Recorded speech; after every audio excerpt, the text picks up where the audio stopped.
This is CBC Here and Now.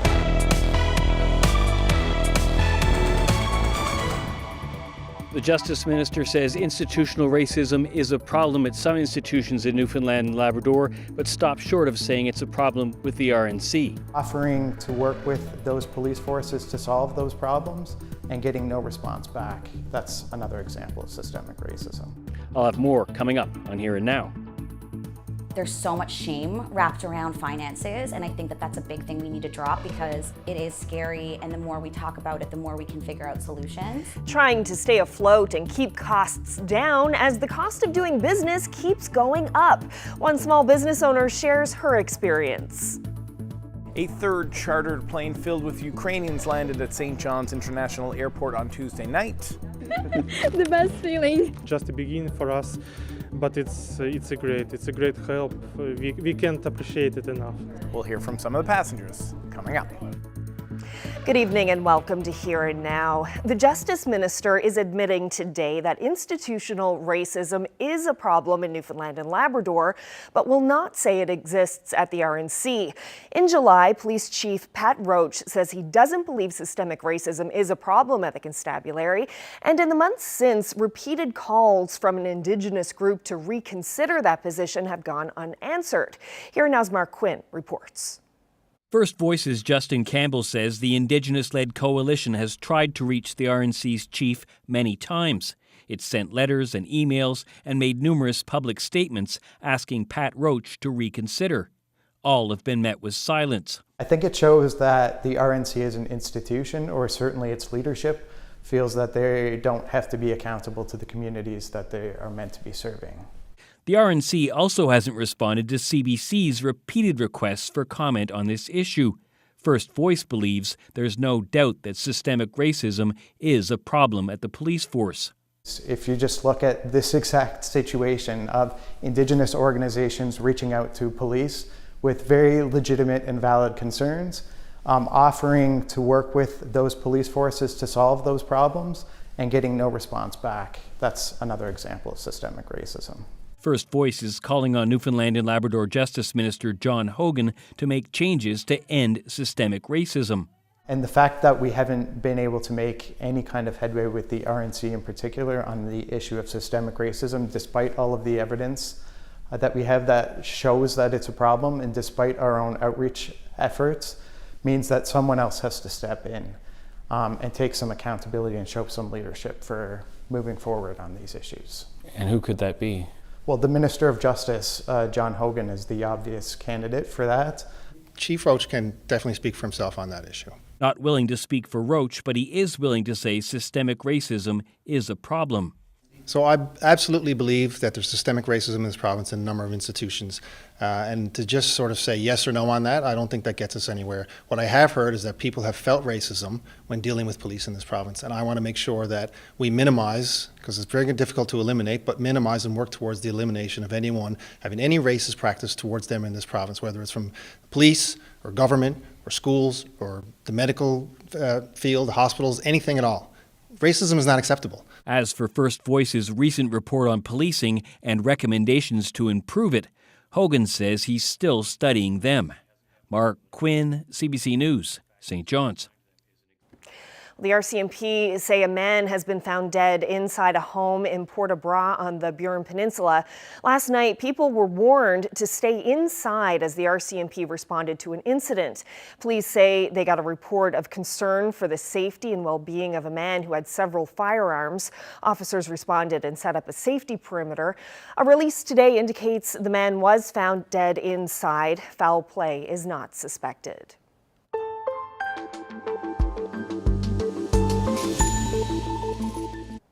According to a new poll from Narrative Research, the majority of Canadians are concerned about how they'll afford their daily needs. The financial concerns range from paying for housing and electricity to education to saving for retirement. The poll released today found 73% of Canadians have at least one financial concern. It found that almost one half of Canadians worry about saving for retirement, and that millennials, those aged 25 to 34, 24 are more concerned about affording healthy food than any other age group. The poll also found women are more concerned about saving for retirement and being able to pay for housing than men. The online survey was conducted last week and polled more than 1,200 Canadians over 18. Because this is a non-probability sample, a margin of error is not applied. Now, a small business owner in St. John's says it's hard to get ahead. Becky Fulford is a salon owner downtown. She says many weeks she's living paycheck to paycheck, and that financial uncertainty can cause a lot of stress. Another struggle, not passing rising prices down to her clients. It's actually really hard. I have a really hard time charging some of the prices that I'm seeing other salons charging. Yeah, and I've been doing this for 15 years, so I've got a lot of artists in my clientele, and yeah, it's difficult. It's also difficult with inflation right now, trying to figure out what to charge people, and I know that if I raise my prices, I'm going to lose some of my favorite people. Fulford rents a space where she lives and works and says with bills, the cost of rent and inflation, home ownership just doesn't feel like a possibility. So how do you get ahead? Our cost of living conversation continues ahead on Here and Now. I think that we're out. Good evening, I'm Heather Gillis, and in the weather tonight, it looks like it's going to be a fairly calm 24 hours for most parts of the island. It's going to be cloudy overnight, but clearing off with a little bit of fog for most parts of the island overnight. We will have some showers and some drizzle for the northern peninsula and into Labrador. But tomorrow is looking like an absolutely stunning fall day with sun, especially for the east coast of the island. In Newfoundland, we'll have a lot more on your forecast, especially more about that sunshine a little later on Here and Now. Well, 3 more people died due to COVID-19 in the past 7 days, all in the Eastern Health Region and all older than 60.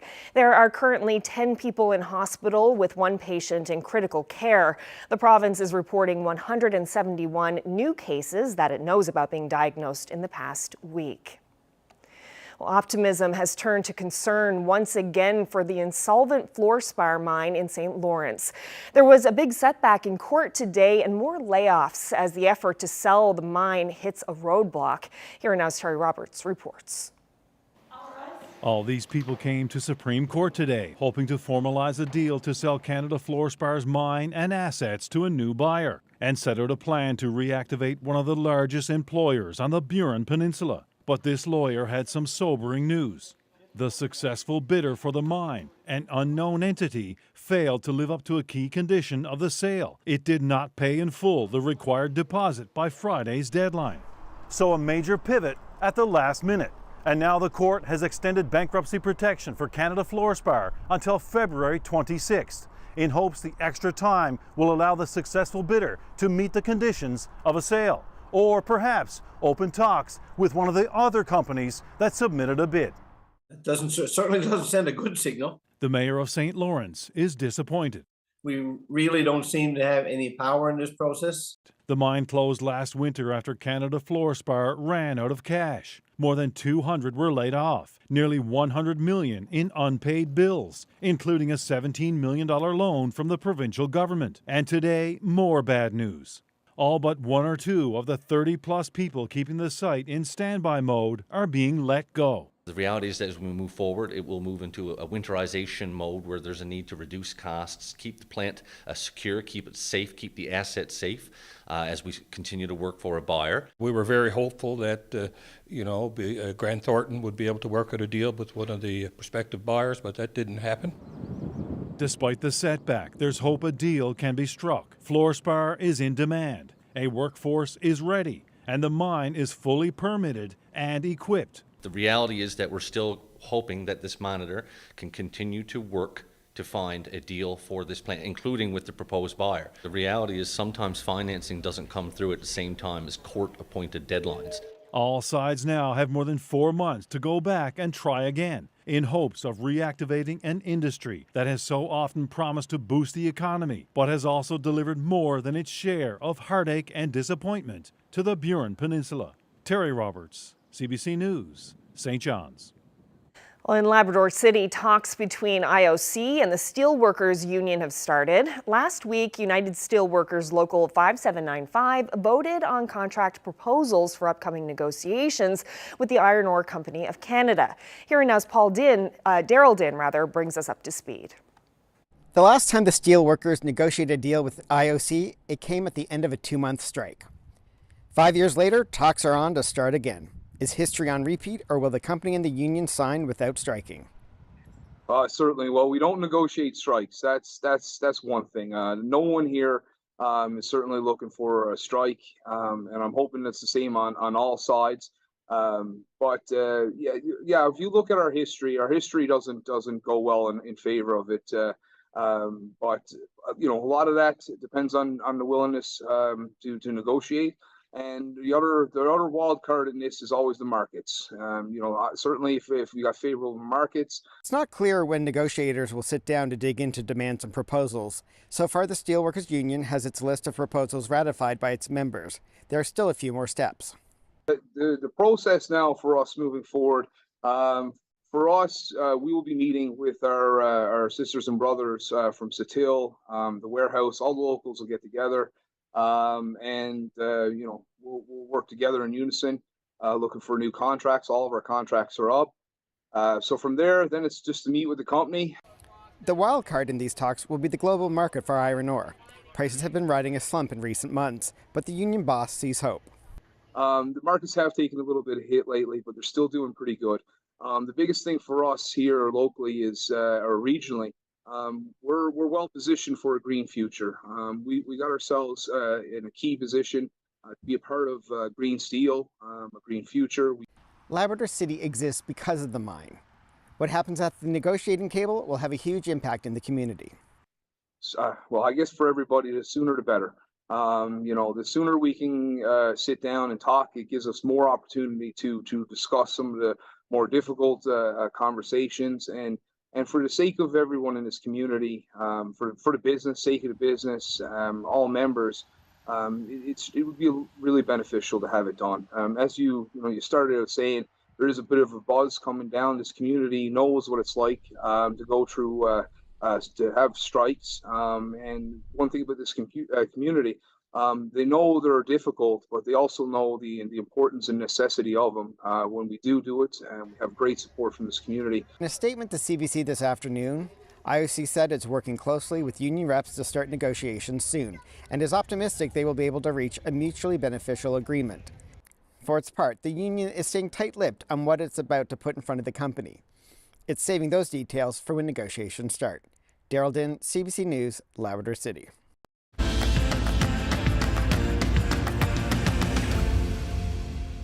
There are now more than 1,000 Ukrainian refugees living in this province. We saw another plane load arrive last night, the third since May, and we'll show you some of those highlights in just a moment. 500 refugees have arrived through those airlifts, but Provincial Immigration Minister Jerry Byrne says another 500 came on their own. Byrne says all have been offered temporary accommodations at a hotel until they can get settled. He says a few of those newcomers are still in the hotel, but most have found places to live and have found jobs. 3/4 of all Ukrainians that arrived here prior to last night's airlift, 3/4 have already found long-term permanent employment. Of those that were requiring housing, we now have a significant body that before last evening, we have approximately 560 in community in housing. So we'll continue to work on those numbers. And as I mentioned, a third plane chartered by the provincial government touched down at St. John's International Airport last night. The flight came from Poland and it carried more than 170 Ukrainians and included some very special family members. And for the first time, officials made sure that plane wasn't empty when it departed. Jeremy Eaton has that story. A huge hug, months in the making.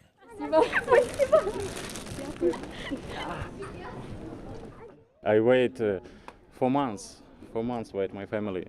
Sergei Plakty landed in St. John's on a similar chartered plane back in June. He quickly landed a job right here at the airport. I work now in PAL Airlines. Yes, very good company, help Ukrainian people, not only I, other guys work in PAL Airlines too. Wow, літачок St. John's де взяв? But he had to wait until now for his wife and 2 children to arrive. Last night, finally, reunited.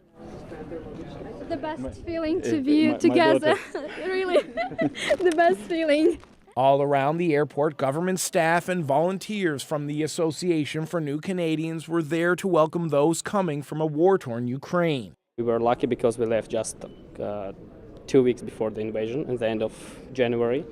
We arrived here with my wife and with 2 girls. Since arriving in June, he started working with the immigration department.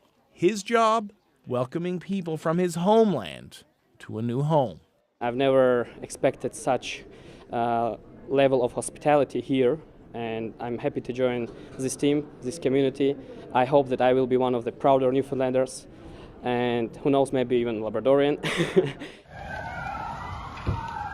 This arrival comes as the horror escalates in Ukraine. Relentless Russian missile attacks killed at least 14 so far this week. The Ukrainians who landed last night know what they've escaped. I'm from Kharkiv, Ukraine. It's like in the most eastern part, and like in crossfire from Donetsk, Lugansk, Belgorod. It's have been hit by the war for the whole time, and we left because of it. Very glad that we are here. It's our new home. We are our friend, new friend and new family, and I believe it's true. And I think it will be all right here, there.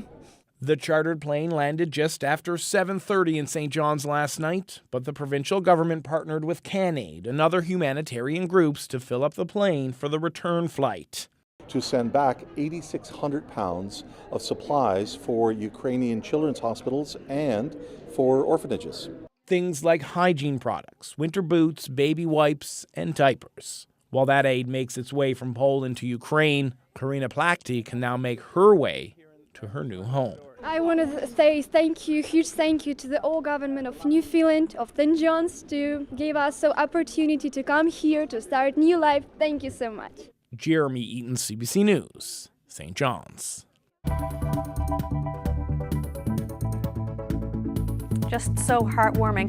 In the weather forecast, we do have some showers for the northern peninsula tonight, and a lot of that cloud is going to clear out, leaving behind a beautiful sunny day for most parts of the island. We'll tell you all about it a little later in the show.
Well, before we get started, I must say, in typical Ashley Braweiler fashion, she had a beautiful outdoor wedding on the weekend, and the weather just completely cooperated. It was beautiful, all the sunshine that we've had, and today still, and how long is that going to continue on for? Well, it looks like we're going to have some nice weather tomorrow, and for the island, into the rest of this week, possibly even the weekend. Excellent. So beautiful, beautiful fall weather. We can't ask for any better this time of year. Let's take a look at how things are looking across the province here now. You can see that it is beautiful and it is calm here over much of the province. Into tonight, we will see some showers into the northern peninsula, but we'll talk about that in just a minute. Look at these highs today. These are all very seasonal for the island. 12, 13 degrees is what we normally get this time of year, except it was a little cooler here along the north coast of the island in Lassie and Twillingate,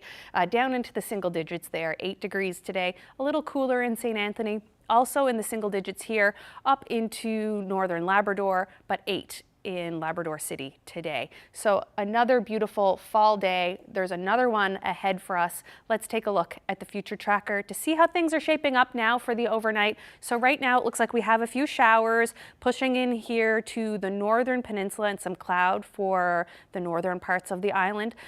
That is going to clear off by midnight. It looks like we could have some of a bit of a mix by Churchill Falls. These showers are going to persist into the overnight hours, into the early morning. For the northern peninsula, we could see some fog develop for parts of the island overnight as well. But going into tomorrow, that is all going to clear off. Let's take a look at tonight first before we talk about that though. In St. John's tonight, 6 degrees, clear skies. Our winds are going to be from the northwest, 20 kilometers per hour.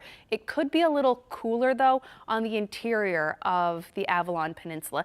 Down in Marystown now for tonight, we're going to have partly cloudy skies. Could have some fog develop here. Along the south coast, it will clear as we head to Port aux Basques, 7 degrees. Also some fog possible for you in the overnight, some increasing cloud up into the northern peninsula. As we get, or the west coast, excuse me, as we get into central Newfoundland, 3-4 degrees in Gander, Grand Falls, Windsor, under partly cloudy skies tonight, but it is going to be chilly as we get into low-lying areas. It could feel like -2 in the overnight. Onto the northern peninsula now, where we're going to have showers after midnight tonight, some fog as well, 4 degrees, a chance of showers in the straits as well. It will clear into Cartwright, -1, few clouds, chilly and -3 in Nain tonight, and -2 in Happy Valley Goose Bay, and 1 under some cloud, winds from the west gusting to 40 for Labrador West. Here we go. That's that chilly, cold temperature, a risk of freeze that we could see for the interior of the island, bringing those cold temperatures to low-lying areas of our province.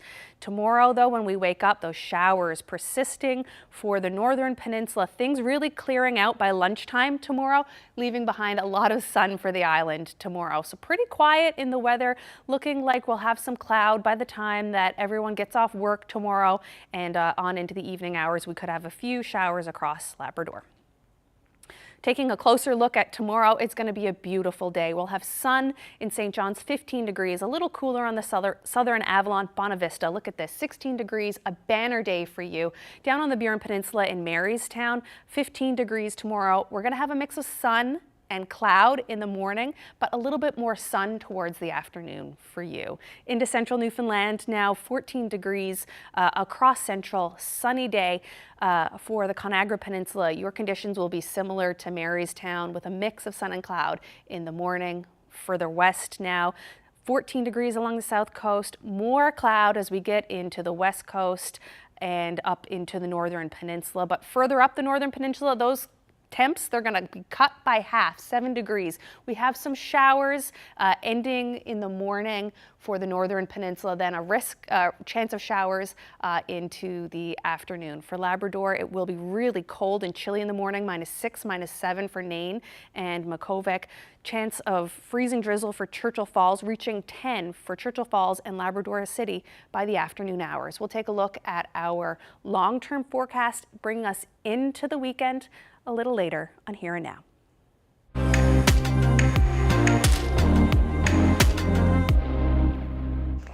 Have you ever thought about ditching everything, living smaller, and exploring the world? Well, Welsh brothers Luke and Adam Martin did just that aboard their 34-foot sailboat named Atlas. These two are on a seafaring adventure. The Sailing brothers are now in Nova Scotia, where they rode out Hurricane Fiona and where our Colleen Jones paid them a visit. Starting to turn off the wind now. They left their home in Wales over a year ago, sailed down to Spain, then crossed the Atlantic for an adventure and thrill of a lifetime. Because they're strong. I find brothers Luke and Adam Martin at the LaHave River Yacht Club. We are casting off in search of some wind, any wind. Not a lot of wind, but let's try to find it. Tired of living the grinded out 9-to-5, live for the weekend lifestyle, the Sailing brothers decided to live life now. Although younger brother Adam needed some convincing. I'm a bit more sensible than Luke, so I was like, yeah, we can save and we can go away in the summer, we can sail the summer and then go back to jobs in the winter and do that. And Luke was like, no, I don't want to do that, I want to get away. It's a lifestyle choice. Drop everything. Sold our motorcycles, everything we owned, all our possessions, moved aboard a boat. They've documented their journey on their YouTube page, The Sailing Brothers. At first, this was just to keep their family in the loop. But they've developed fans living the adventure vicariously through them. Luke edits the YouTube stories here in the tight cabin. We edited 2 episodes while crossing in the middle of the Atlantic. There are reminders of home in the cabin. Their mom made the ship's cat, and she gave them this trip around the world pillow. They pack small, but have the things they love. 2,000 British sea bags to take. Well, this is their first trip here. They have read Nova Scotia's Joshua Slocum's book about his solo round-the-world trip. That's what started it all. Read that Joshua book. Slocum from Nova Scotia. Yeah, that's inspired it. Luke sleeps that end. We call that the coffin because it's so small. This is a bed in here? There's a bed in there, believe it or not. Along the way, they've had some rough seas. They've battled seasickness. They've enjoyed the sea life, but sailing into New York City? All the way into New York Harbor, didn't we? Yeah, we did. Fast as well, wasn't it? Yeah, really fast with the tide going in there. You can see the Statue of Liberty just appearing. With their rigging repaired in LaHave, they're getting ready to leave. Skim Bermuda without stopping, hopefully, and then straight to the Bahamas. 15 days of hell. For two guys who've never even flown in a plane, this adventure makes their former life as grocery store delivery drivers seem an ocean away. The freedom. Yeah, total freedom. So the rest of us are kind of chained to the desk. Yeah, working, living for the weekend. And life shouldn't be like that because life is too short. So you should make most of your life while you can. We didn't find any wind today, but that's okay. I guarantee they will find it on their next leg. Colleen Jones, CBC News, LaHave. Great.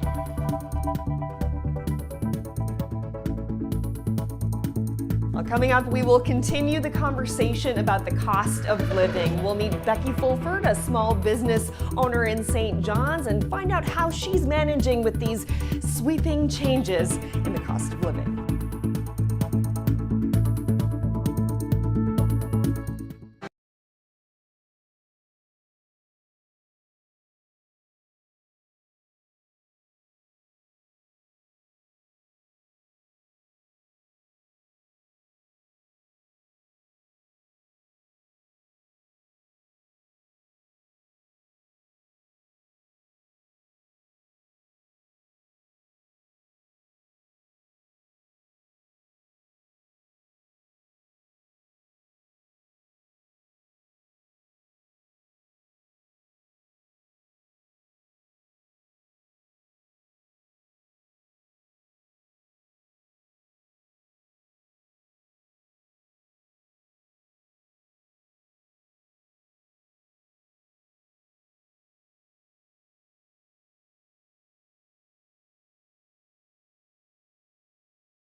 We've been talking about the rising cost of living, how people are paying more at the pumps, how they're paying more to put food on the table.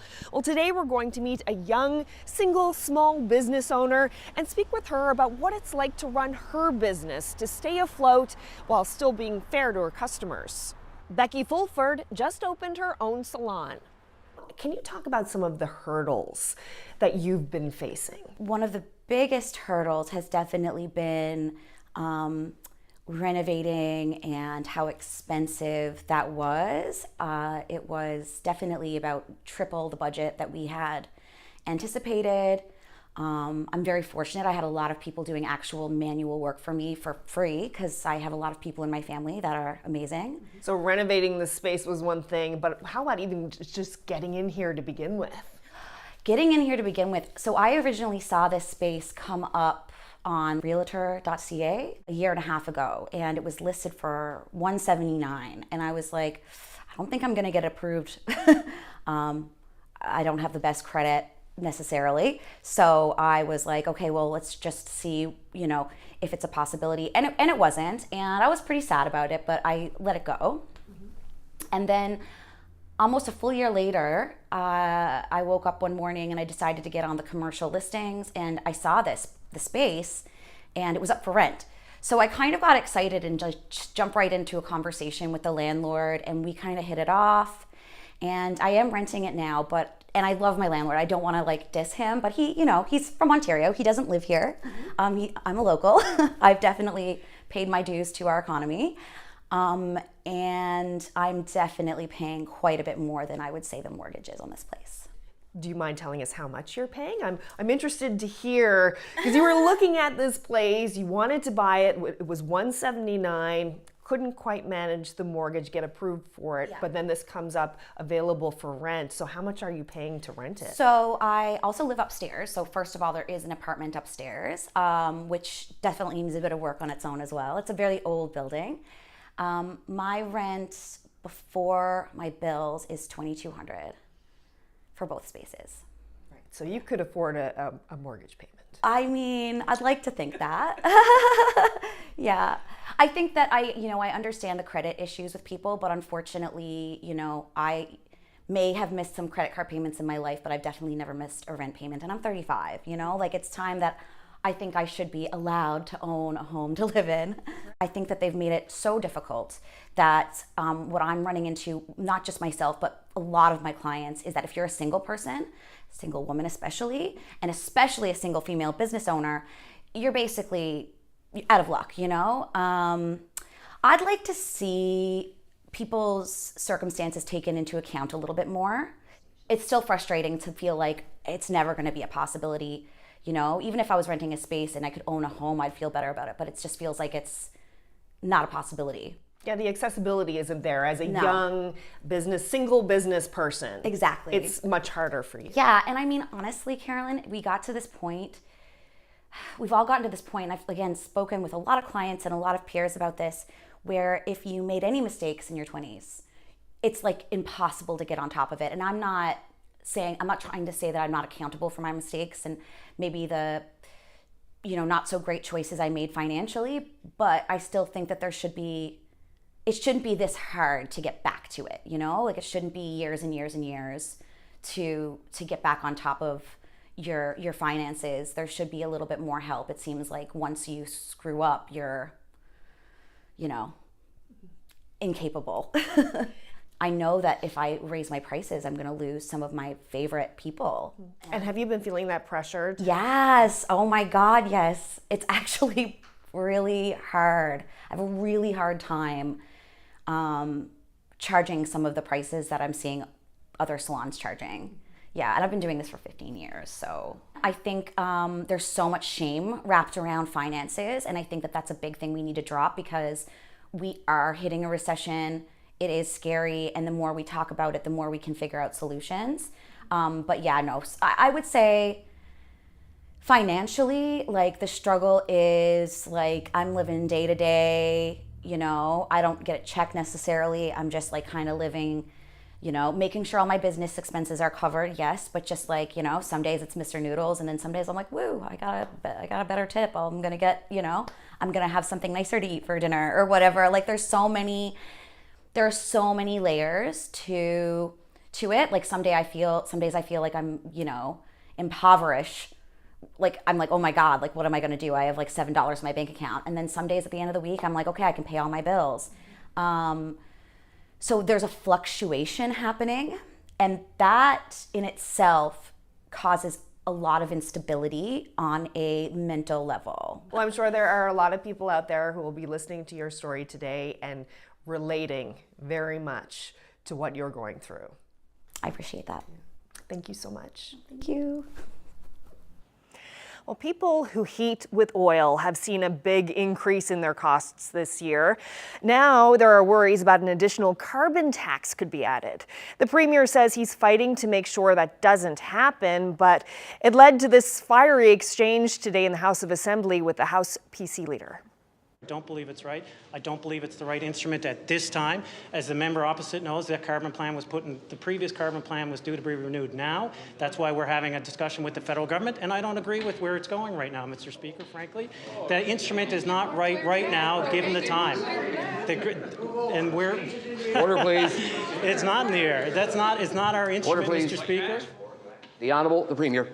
It's not our instrument, Mr. Speaker, and I don't believe it's appropriate given the inflationary pressures that exist, the price signal that's existed, Mr. Speaker, but we'll continue to advocate on behalf of the people of the province, Mr. Speaker. You know what I find offensive? Since 2015, we've been opposed to this carbon tax. We believe in climate change, but we don't believe in carbon tax. This same administration, with different premiers, different faces, have supported it. Now all of a sudden they're backed in the corner, and all meeting fuel has gone up by 20%. All of a sudden, no, we don't like it anymore. That's not the way it works. They're responsible. Go talk to your Liberal cousins. They're responsible. It's too late now to say, oh no, we see the difference. Not on, Mr. Speaker. Not on. The old explanation to the people of this province. Speaker, all meeting fuel has increased by 50% since October of last year. 6 Liberal MPs from this province support increasing the cost of all meeting fuel by 20%. The Premier said that auto buyers are back. Premier, do you stand with your 6 Liberal cousins, or do you stand with the people of Newfoundland and Labrador? The Honourable, the Premier. Thank you, Mr. Speaker. I will tell you where the federal government has had our back, and that's cleaning up Muskrat Falls. Can you imagine if on top of the home heat, they had to pay for the additional electricity costs, Mr. Speaker? A burden placed on us by the people opposite, Mr. Speaker. Doubling electricity rates, Mr. Order, Speaker. please. Doubling electricity rates. It's not nobody. Who's it to do with? Order, please.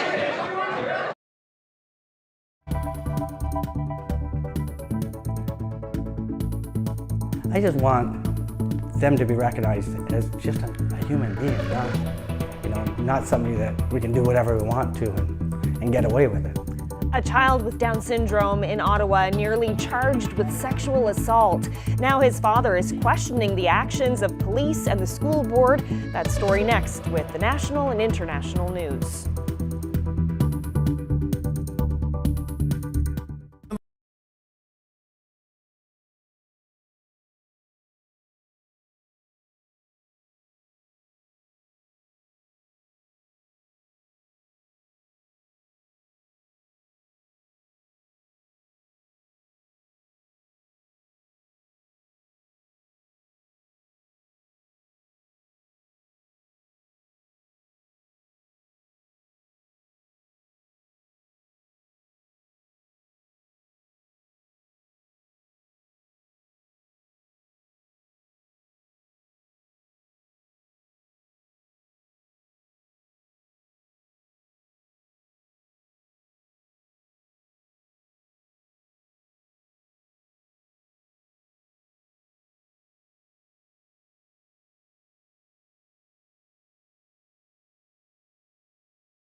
2 police officers are dead after a shooting incident last night in Innisfil, Ontario.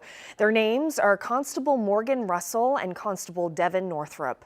A 23-year-old suspect, still unnamed by police, was also killed. Words cannot describe our grief. This is personal for me. I went to police college with Morgan 33 years ago. Police say the officers were responding to a disturbance at a house in Innisfil, north of Toronto, and that a call was made by a family member in the residence.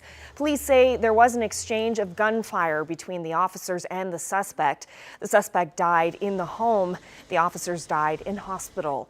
Neighbors say the suspect lived with his grandparents in the home. Constable Russell was 54 years of age. He is survived by his wife and 2 adult children. Constable Northrup was 33 years old and leaves behind his partner and his parents. An Ottawa father of a child with Down syndrome is questioning the actions of police and the local school board after his son was nearly charged with sexual assault. The CBC's Natalia Goodwin has the story.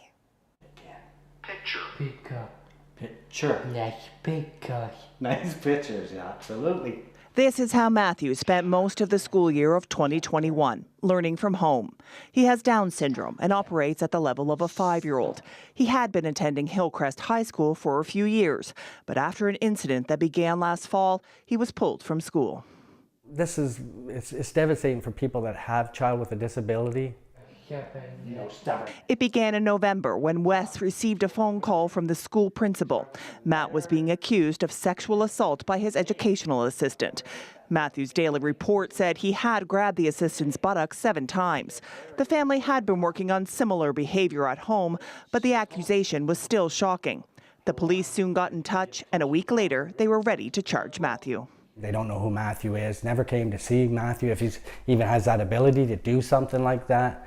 Wes got a lawyer. Then a few months later, police and the school began to work together to get Matt back to class.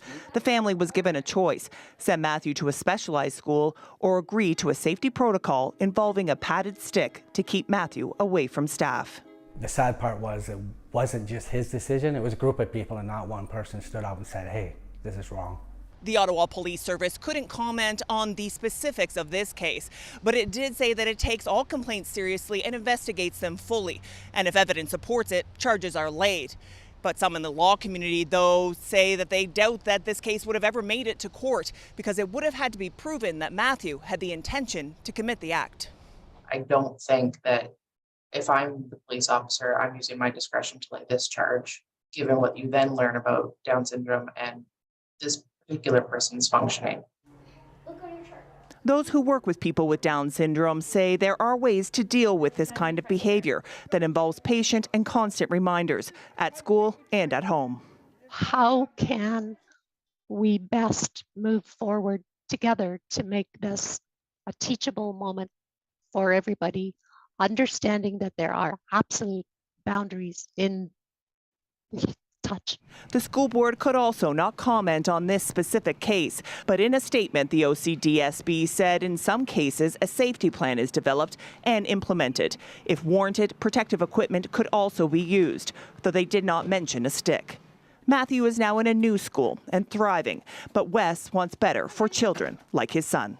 I just want them to be recognized as just a human being, not somebody that we can do whatever we want to and get away with it. Natalia Goodwin, CBC News, Ottawa.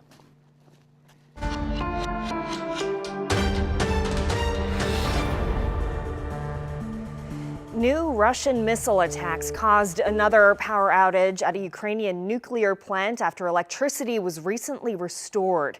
Ukraine's nuclear power operator says a missile damaged an electrical substation. It led to an emergency shutdown of the last external power source to the plant, currently under Russian control.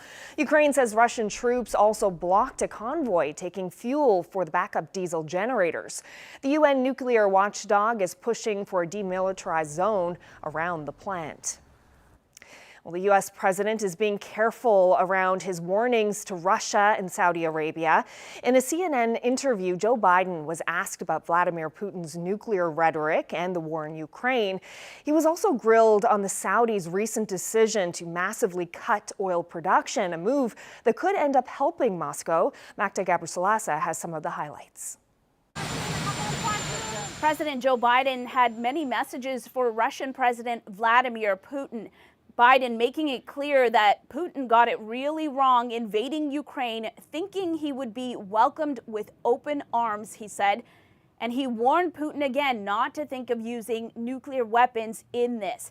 Now, last week, Biden used the word Armageddon, and that was in response to Putin's threat to use all available means in the ongoing war on Ukraine. In the CNN interview last night, Biden was questioned about whether that Armageddon comment could actually have the opposite effect, scaring allies from confronting Russia. When I'm talking to Putin. He, in fact, cannot continue with impunity to talk about the use of a tactical nuclear weapon as if that's a rational thing to do. The mistakes get made, and the miscalculation could occur. No one can be sure what would happen, and it could end in Armageddon. Still, Biden said he doesn't think Putin would actually use a nuclear weapon, but if that were to happen, Biden wouldn't say what the U.S. is prepared to do in response. Now, the president was also asked about Saudi Arabia. Last week, OPEC, which is Saudi-led, cut production of oil by 2 million barrels a day. And that is the opposite of what U.S. officials have been calling for, as there has been oil shortages and rising prices because of Russia's invasion of Ukraine. Now, Saudi officials say the decision was made based on what the market was doing. U.S. officials saw this as standing with Putin, and Biden says it is time for the U.S. to rethink its relationship with Saudi Arabia. There's going to be some consequences for what they've done with Russia. I'm not going to get into what I'd consider and what I have in mind, but there will be consequences. What he wouldn't get into is whether the U.S. will slow or stop the sale of arms to Saudi Arabia, and that is what some lawmakers are calling for. Magda Gabrisalasa, CBC News, Washington.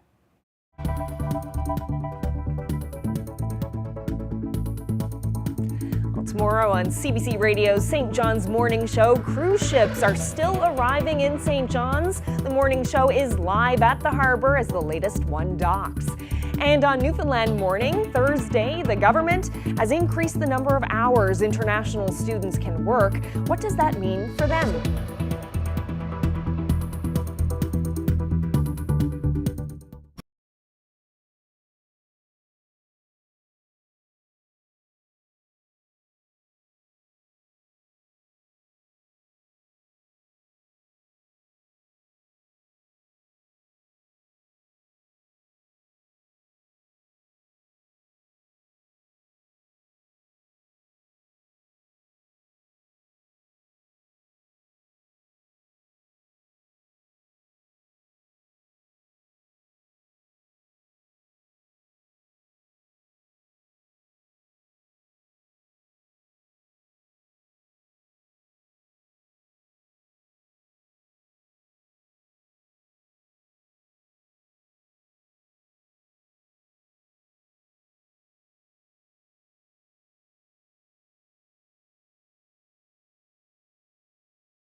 Well, time for a look at the long range. And Heather, you were mentioning earlier that the sunny weather is going to be sticking around, this beautiful fall weather that we've been enjoying. Yeah, especially for the island. It looks clear and dry in the long range forecast, so like fingers crossed that sticks around. Yes. If you need to get anything done outside, leaves, decorating for Halloween possibly. Oh, right. I feel like that's coming up now.